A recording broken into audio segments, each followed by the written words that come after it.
All right, man. You ready to do it? Yes, sir. All right, Charlie. So here we go. So 5, 4, 3, 2, and 1. All right, folks. Welcome back to the podcast. I am very excited to have as my guest today, Charlie Petrizzo. Charlie, welcome. Thank you, Guy. I'm glad to be here. Thanks for having me. You are welcome. So Charlie was born and raised in Staten Island, New York. And as a young adult, he moved to Old Bridge and later Millstone, New Jersey.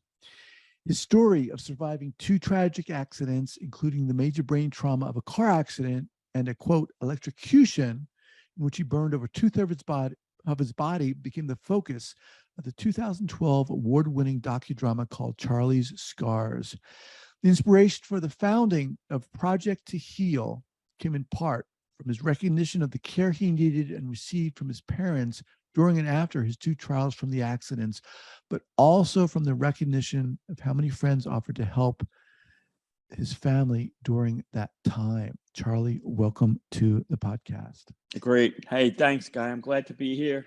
Can't wait to talk with you and tell my story. And so, fellow New Yorker. Yes. New Yorker. Where you from? What part? I was born in Manhattan, raised in Queens, lived in Jersey. Yep. And just love it when I get someone who's from New York on. Yeah. Go ahead. I'm from Staten Island, which is kind of the forgotten borough. You know, we were always forgotten. I mean, Manhattan is, when people think of the city, right? What do you think of? You think of Manhattan, right? Right. So I grew up in kind of the suburb of Manhattan, if you will, but I loved it. Being a New York City boy, and being one of 3 boys and a father who was a sports kind of nut, I fell in love with sports, especially football, baseball, and hockey. Still remain a big New York Mets fan. Now that I'm in the Carolinas, I've kind of, my allegiance to the hockey team I follow changed a little, but I still follow New York sports. I still have that New York Rangers hat in the back of my closet, even though I follow the Carolina Hurricanes hockey team now. Awesome. I'm going to love it here, and I don't think we would have been able to do what we're doing down here in the Carolinas if we had stayed up there in the city. Yeah. Well, look, let's start off here. Well, yeah. What the heck happened? Okay. So, it's funny because when my mom and dad would used to talk about me, I'm the middle child. So they say, something about the middle child. And so my mom always used to tell me, when you were born, you came out breech and the umbilical cord was wrapped around your neck and you were purple. Oh. And so, to me, that was I'm like, wow, I was a problem right from the start. I was a challenge right from the start. Even to myself, I was a challenge. So, I lived a very normal life with 2 loving parents and 2 brothers, one a little bit older and one a little bit younger. And my first accident, I call them accidents, happened when I was just about 5 years old, just turning 5 years old. And it was a day where we were home. We lived in an apartment building, and my godmother and her 2 young sons, who were about my age, came over to eat lunch with us. And when they went to leave, I had a tantrum and wanted to go home with them. They only lived 5 minutes away. I wanted to continue playing ball with my 2 friends there. And so after I wore my mom out, and she said, all right, go. And so I went, and we were playing with a wiffle ball, a plastic ball, against the garage. And my aunt was sitting there right on what we call the stoop in New York and watching us. And one of my friends hit the ball over, his brother who was pitching the ball. And I was standing about 10 feet behind him. And I chased the ball into the street. And I wasn't looking. And there was a car parked. And there was a car coming down the road. I ran out. And it just nailed me right in the head. I mean, it was probably going 40 miles an hour or so. I was a small little guy. Wow. And it just threw me like a rag doll. Now, this was many, many years ago. I'm 59 now. So at the time, the policeman who came,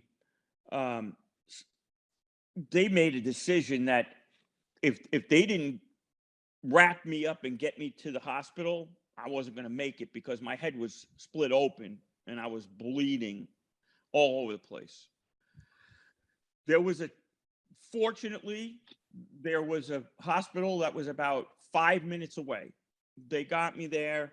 They stabilized me. They had to fly in a neurosurgeon who, from what I understand, was playing poker up in the Poconos with his buddies that day.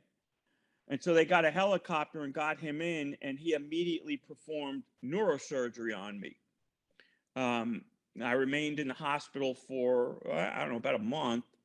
I was paralyzed on the left side of my body. It was, the right side of my brain took the trauma.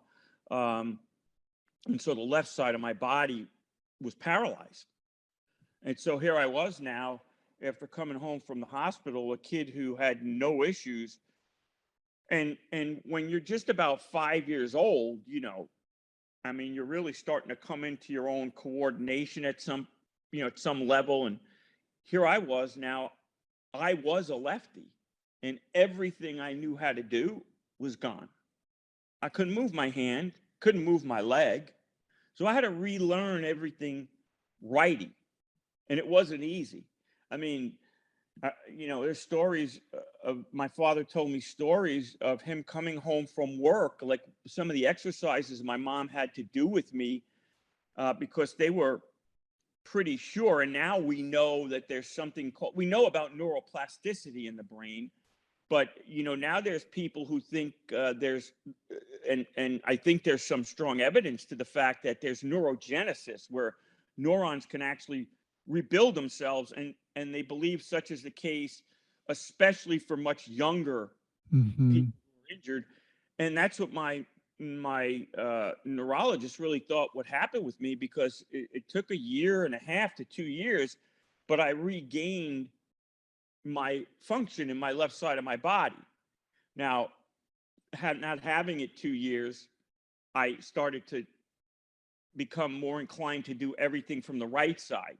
Because that's what I had done for the past, and I never regained the coordination I had, even as a younger child, that my father told me. My father was a really good athlete and a really good, what would you call it? Like if he were a scout, a baseball, he knew how to pick out talent. And I had an older brother who was really good in sports, went on to, play college football, and was an all-star and everything. And my dad would say to me, you were a lefty, and at 1.5 years younger than him, you were doing things that, at 4 years old, you were doing things that I seen 8 and 9-year-olds doing with the ball. Wow. But when you got hurt, you just never got it back, that lefty. So you started doing everything the other way. And so, I guess in some ways it was a loss for me. I never really realized my potential. I still continued to play and compete in sports because my brothers did, and I liked it, but I was, average at best. But I loved doing it. But I also developed a sense for something that I thought I could do better or had more of a passion for, given, where I was. And I just had this overwhelming love for animals, most especially dogs, horses. I had my second accident, my second experience when I was 16, and this could have been prevented. I was working a summer job for a neighborhood contractor, and I was trying to, get myself in shape, build up some muscle. Like I said, I was still playing sports, but I wasn't, I was a guy that sat on the bench and was called in when the second team needed to come in. So I was trying to build myself up for sophomore year, muscle-wise. So I was doing labor, picking things up, throwing trash away at big sites. But he had a job for us to do, our boss, and it was to paint a house in New York City. And he picked me up that morning and he said, "Hey, Charlie, does your dad have a ladder in the garage?" I said, "Yeah, he's got one." He said, "Is it a wooden ladder?" I said, "Yeah." So I went, I brought it out, And it was about a 20-foot ladder, guy. I brought it out, and the guy says, "Nah, that's not going to be long enough. We'll use this aluminum one we have here in the truck." I said, okay. So we went to the job, and the job site was a house that was on a main road in Staten Island, but it was very commercial, a lot of traffic. Houses were very close to the street, and we had to pick the ladder up and face it toward the house, and it needed to be turned to get it so that we could lay it against the house. And we extended it because the peak of that, it was one of those very old houses, and it had a really high peak, almost like a third floor attic that we had to get the house up over the window. Mm-hmm. And so when we went to turn the ladder, it was a bit unwieldy. And we were 3 feet away from telephone poles. So at 16 years old, all I thought about was, this is, okay, those wires up there, telephone poles, telephone wires, we're safe. And I didn't even think, I'm like, it doesn't matter because we're not, we're just going to turn this ladder and put it against the house. But when we went to turn the ladder, it was extended so high that it was, like I said, unwieldy and heavy. And they have these rubber boots on them, these ladders, to stabilize them. And the one on the right-hand side, which was the side where the poles were, snapped. And the ladder lost a couple inches and leaned when it snapped. And I had me and another guy on the other side stabilizing the ladder, but it pulled me and it hit the wires. And they were current 36,000 volts of electricity, which my father's a power engineer. And he said, by their standards, that's medium voltage. By my standards, 36,000 volts, hitting your body isn't supposed to happen. So so my hands are on the ladder, and when that electricity ran through the ladder and hit my hands and my body, it just felt like my eyeballs were sucked out of my face. Wow. And like pulled out and snapped back in, and then I was gone. And I was just laying there for dead. Pulse barely, breathing barely. Guy across the street eating at McDonald's saw what happened. He happened to be a EMT. He jumped up. Now, the road he had to cross was a major road, and there were cars coming back and forth, and he saw me go down. So he's like, what am I going to do here? He saw me stuck to the ladder. He said I was glowing, green, oh red. My God. I was glowing. He said there was a glow about me, like the Hulk changing in the old show. And he thought to himself, all right, he's attached to that ladder because the electricity's got him stuck to it. I need to run across the street and almost tackle him to unhook that electric connection. He said as he started to run across the street, there must have been a transformer that overloaded, and I fell off the ladder and hit the ground. When he got there, he immediately started putting his hands over my body, and he felt, the temperature coming off me. And he said, thankfully we had been using a hose to clean off some paint and stuff, and he used the hose to cool the bottom of me where my shoes were still on and my pants were still on. He checked my pulse, and somebody had called the emergency, and he said, like, before he knew it, he could hear the sirens, and they were there so quick. And they were doing what paramedics do, and they got me in the ambulance, and they got me to a close hospital where they couldn't treat my burns. And so all they could do was stabilize me. And so coming from New York City, you would understand this. What they did was they were going to fly a helicopter into Staten Island and fly me out to Cornell Burn Center in New York City up on York and 63rd. But they didn't have anywhere to fly a helicopter and land it on the hospital in Staten Island. So they had to fly the helicopter to an airfield, take me there by ambulance, then get me up in the helicopter. And they said, no, it's going to take too long. So what they did was they called ahead. They closed the Verrazano Bridge. They closed the Brooklyn Battery Tunnel, and they closed the FDR. Wow. And they threw me in an ambulance. And I swear, guy, we must have got, from what they tell me, I was out. They told me that they got to York and 63rd from Staten Island in about 10 minutes. There were police cars ahead of the ambulance, police cars behind the ambulance. Oh my God. And we made it in 10 minutes, where there were two burn doctors standing by to take care of me. And unfortunately, what they found was that what they saw weren't necessarily superficial burns that they thought were superficial burns, but that they went deep into my body and badly burned masses of muscles that I had to have lose. What? And So my let me ask you go a ahead. question here. Yeah. So were these burns ones that are normally associated with like a fire? I mean, if we Yeah. would look at you, did you look burned like that?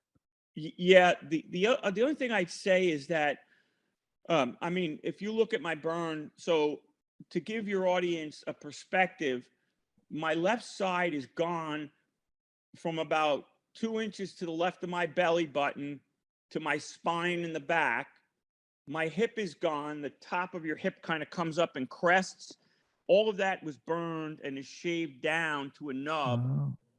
So I'm missing everything from about 2 inches to the left of my belly button, then down into my hip, and everything just to about the spine in the back on my left side. So Wow. if you looked at me, you could look at me and say, it looks like a shark took a bite out of me. Wow. Like a big, and then the other scars, like there's one on my head here that you can see, because it blew out my head. The electricity came in my hands and in my feet and blew out my head. It came Jesus. in my side too. The way it came in my side was that when the electricity hit me, my body jarred and turned to the left and stuck to the rung. And it seared me like a hamburger, it looked like. But when they got in there, they're like, no, this is more than superficial. And actually, when we were interviewing one of the doctors for Charlie Scars, he said that we kept digging and digging, and we got right up to the stomach lining. And we knew that if the stomach lining was breached, we had to intubate him, and the chance of him making it was probably slim. And so fortunately for me, it didn't hit the stomach lining. So they could feed me normally. But I was in that hospital. I was in intensive care for like 6 weeks. Had first time I had like 6 major surgeries, skin grafts. Then spent the next couple summers in the hospital trying to have repairs done to the burns on my head to try to make it look a little bit more cosmetically pleasing for me, because I was 16 years old. I was burned all over my body. 16 years old, vanity is everything. Yeah. And I just was, I think about myself now, like as a 16-year-old. Oh my God, believe me, there's no mirrors in a burn unit for a reason. Especially when a 16-year-old is there and he's going to look at himself in the mirror and say, holy, but I didn't need to see mirrors to know what was wrong with me and what I would look like. I just looked down at my side, and my whole body was burned superficially from the top of my chest to my waist, and then down the back of my legs all the way to my feet and up the back. I had all splash burns and a couple third-degree burns on my arms, back, and shoulder, and then a little bit down my left arm. But I had big holes in my hands. I mean, the electricity blew holes in my hand that you could see through. My dad said you could see through your hand, kind of like Jesus with the nails. He said you could see through your hands. All right, Charlie, let me interject here for a second. Let me just remind everyone that I'm speaking with Charlie Petrizzo, the founder of Project to Heal. So how did Project to Heal? Well, first of all, this the 2012 docu-drama called Charlie Scars, how did that come about? So my wife, in 2003, I had moved our family down here to take a very important role within a financial institution, and I was doing very well. Uh, Took over national sales manager job and was running marketing and product development inside of the insurance group at a large, one of the largest in the country, and that's why I moved down here. In 2003, it started having some. Now it wasn't performance related, but there were some challenges at work, and my wife's father got cancer, lung cancer, and we'd been down there 2 years, and she couldn't be up there to help her mother, and I started taking on this. I felt, this is my fault. I moved us down here for this job, and now she can't be. And then my mother took ill, and now I couldn't be. And so my wife's father died a month after getting sick, and she couldn't be up there to help her mother. So I was just beating myself up about that. And then my mother got sick, and I couldn't be up there to help my two brothers with that. And so I went into a real bad depression. I ended up leaving the financial services industry.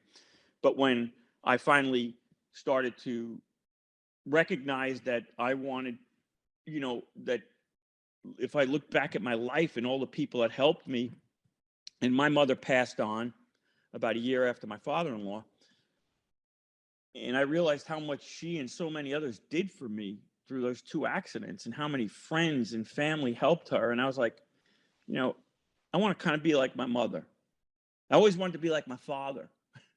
Very, very successful professionally, very successful, top of the industry. And I was making that move, and I was running the top bank insurance program, annuity program in the country. So in many respects, I had achieved that. And so I started feeling, after this loss of my mother, who took care of me, and my father-in-law, and just my wife in general, the person she is, a person of deep faith. I was a person of no faith.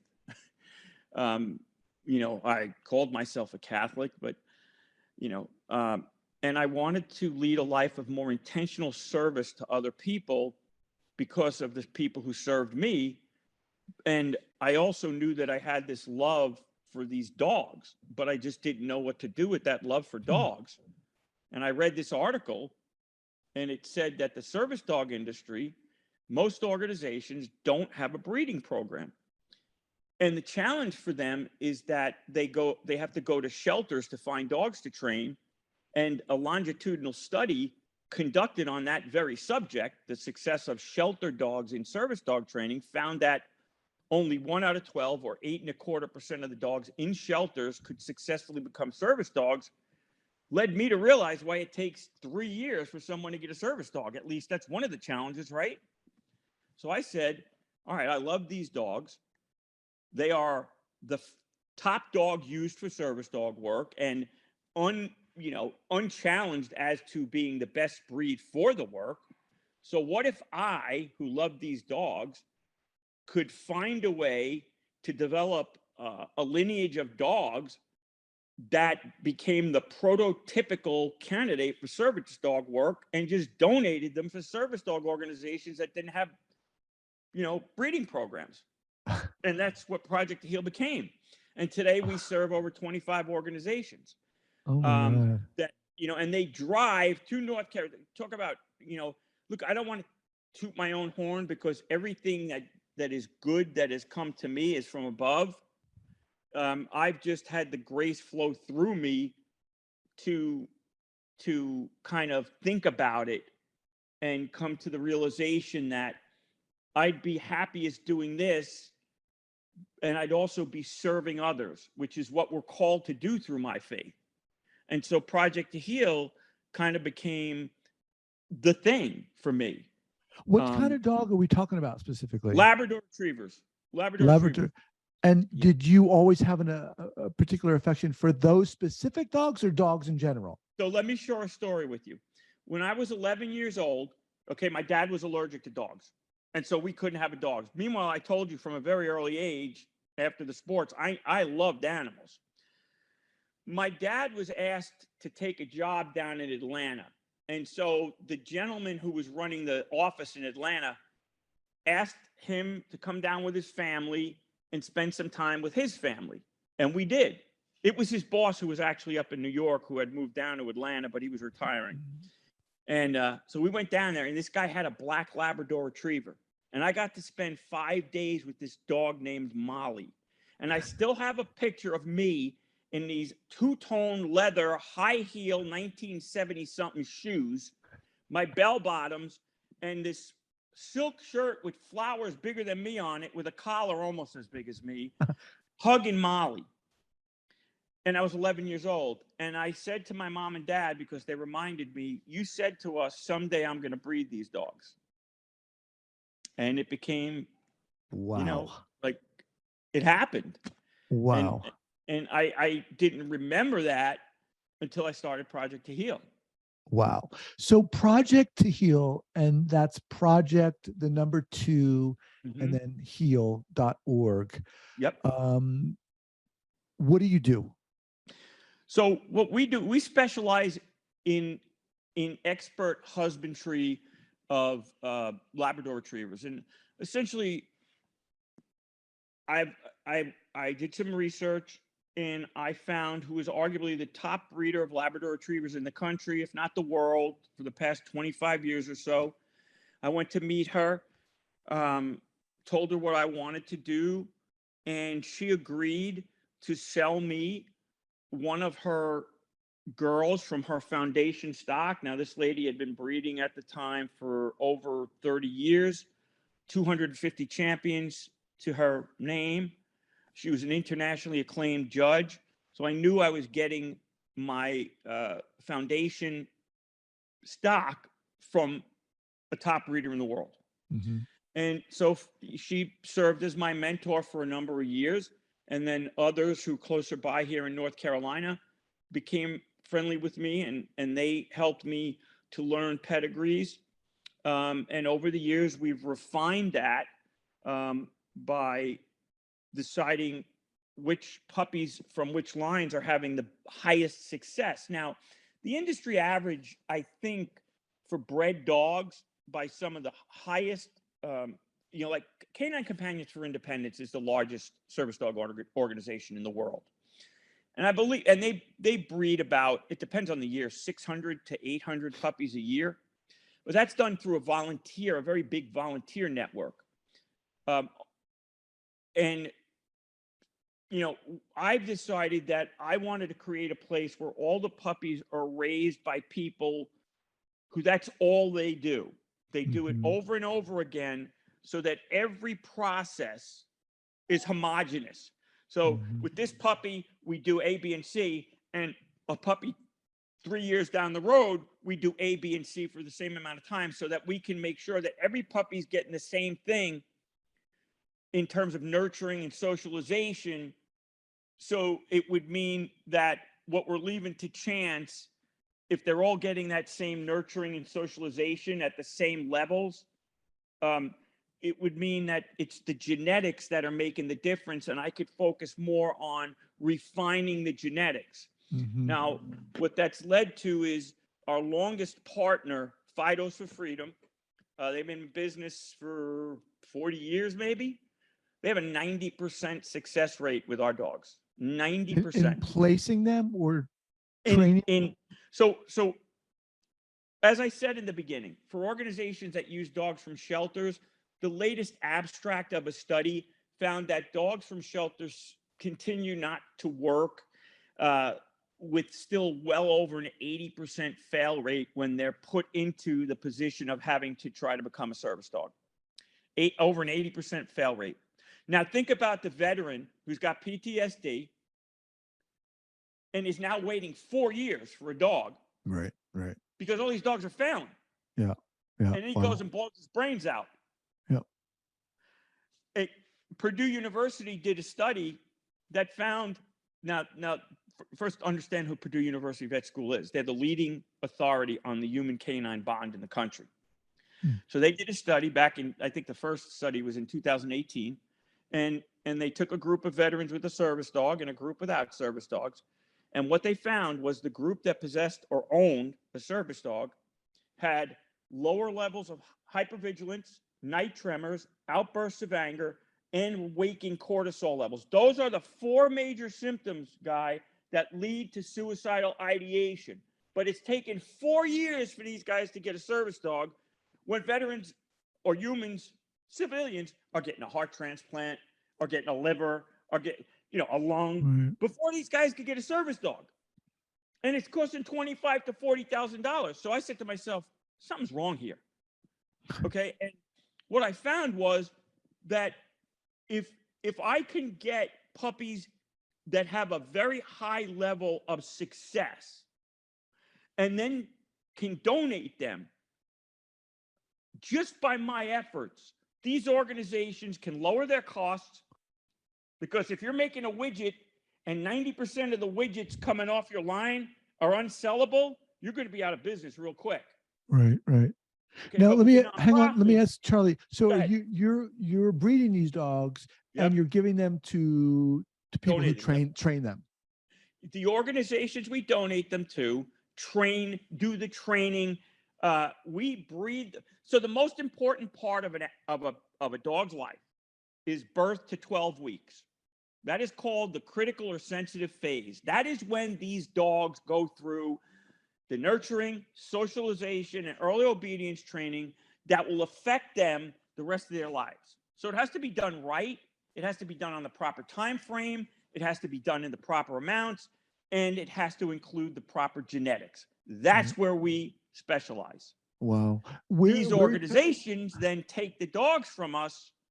Okay. And all we hear is, oh my God, I can't believe this puppy does this. Or I can't believe this puppy's not afraid of that. You've got this dog sitting and lying down and pulling a door open at 8 weeks. Yeah. Where's Project to Heal located? Wachovia, North Carolina, which is about 30 miles south of Charlotte. So it's a good area, a good part of the country, easy access in and out. And right now, so we started this organization when I found out that a lot of organizations, because they didn't have a breeding program, because starting a breeding program is so expensive, requires physical assets and an esoteric knowledge, we figured out that if we did this, we could help a lot of organizations that didn't have breeding programs. And now we even have organizations that do have breeding programs coming to us because their breeding programs maybe aren't producing enough dogs for them, and we'll fill the gap. Right. But there's a new challenge in the service dog industry, Guy. Since COVID, and I've talked to the president of Assistance Dogs International, which is a very large organization of service dog organizations, 80 some odd in the United States. And what I found from the president is that since COVID, a lot of these organizations are having challenges finding puppy raisers, which are the core of the service dog development, and keeping service dog trainers once they've trained them how to train service dog programs. So my first challenge was finding a way to help these organizations who don't have breeding programs by learning how to breed outstanding or prototypical pups for service dog works. That will always be a process in refinement to me until you chase that ever elusive 100%. You're never going to get 100% to succeed. And even if, that one organization that has 90%, they've been doing it so long and have so many experienced trainers, I think that's their success. So now what we need to do is figure out for our partner organizations, all right, if they can't find puppy raisers, who are the people that keep these puppies from 12 weeks, typically when we donate them to the organization, till they're about a year to 18 months old, well, now they have another problem. They can't take in as many puppies to get ready to be put into the task training. So Project Heal is now, readying itself to fix that, or to try to address that problem by not only continuing to breed and donate puppies to the organizations, but now putting out what we call, or what we're going to trademark as Started for Service Dogs. Started for Service Dogs are Labrador retrievers whose pedigrees have been used for over 15 years and have shown their ability to successfully become service dogs up to 90% of the time when placed in a service dog program. And we will now, if you have a dog wash out, which means a dog who can no longer make it through training, rather than giving you an 8-month-old puppy, you can come to our facility and look for a dog the same age that is guaranteed to finish training, because we've seen what that dog can do. You can take it home. Now you don't have to start a year earlier and spend another $5,000 to $7,000. And that veteran, by the way, who's waiting for that dog, doesn't have to wait another year. Charlie, look, we've got to stop here. I'm listening to you and looking at you and just so friggin' inspired. I mean, come on. Really, your story is, for lack of a better word, crazy. I mean, just the accidents you've gone through, and how you've come back to that. And it's just so heartwarming to hear how this love for dogs have blossomed, and you're helping people, man. Come on, it's incredible. Guy, I told you at the beginning of our interview that I wasn't a person of faith. I was what they would call a C&E Catholic. I'd go on Christmas and Easter because mom and dad say, you got to go to church. It was my wife during my depression who was a rock of faith. And one day she was getting my 2 young daughters ready to go to church. And I was laying on the couch in my funk of a depression, watching NFL Today or something. And she was yelling at my 5-year-old daughter, who could be a handful at the time, who's 28 now. Come on, we got to go to church. And there I was laying, and I jumped up off the couch. I said, give me 5 minutes. Let me be an example to my kids. And I went up, I showered, I got dressed real quick, and I said, let's go to Mass. I was in the midst of a depression, and I don't know what happened, but I was seeing that. I went to Mass there because my daughters did that to my wife. And I said, let me be a good example as a father. And then I got this advice to read this book by a guy named Dr. Norman Vincent Peale, The Power of Positive Thinking. And one of the things Dr. Peale said in his book was to write down positive Bible verses. Find 4 or 5 of them. And I did. 4:13, Philippians 4:13, I can do all things through Christ who strengthens me. And I started reading these things and I started believing them. And then I really started, what is this Catholic stuff all about? Because I have these I don't know my faith, and I have my own perceptions of what it is. But let me find out what it's really about. And really what Catholicism is really all about is taking your focus off of me, myself, and I, and a pity party on me, myself, and I, and focusing on what you can do to serve someone else with a gift. 1 Peter 4:10 says, we have all been given gifts by the Lord that we are supposed to use to serve others. And I thought to myself, when I was going through this whole depression and trying to figure out what would be next, what gift do I have that I love that could help other people? And I started immediately thinking about my Labradors, but I was like, how do I help? And then this darn article I came across on the internet was the light bulb. And here I am 18 years later now. My wife and I did this on our own for 6 years on our own dime. I would go out training dogs. We'd breed a couple litters a year just to see if we were moving in the right direction. And by 2011, by 2010, we had so many organizations. I said, what are we going to do here, Sandy? Do we go on, or we become a nonprofit and try to do more? And I felt God calling me to do more. And I feel he's calling me to do it again. And so another struggle faces me, and that is figuring out, how do I get people to believe in what I do and show them the healing because we're kind of a business to business. In other words, we donate the puppies to the organizations that see the end result. We don't really, but now that we're moving into the started for service dog, we will be so much closer to that.